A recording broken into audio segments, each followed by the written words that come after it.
মরশিয়ারে আর চাচার বড় টেনশন হয়ে গেল রে। চাচা কচে খাই দেয় হিসাব হবি।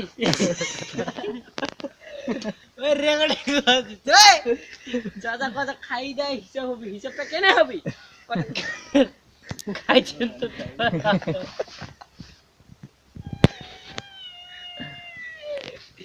চাচা কচে চাচার প্লেন চাচা রে চাচা কচে চাচা কচে খাই দেয় তো পেটে চলে গেল কোনো আরাম তো পন্না মইতে পয়সাটা কেন রে?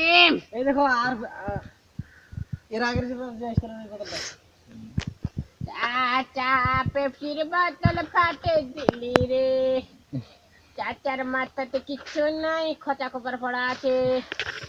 চাচা কিন্তু পেপসির বোতলের উপর বসে যাচ্ছে। কি রে চাচার মাথায় দিমাগ আছে না গোবর আছে?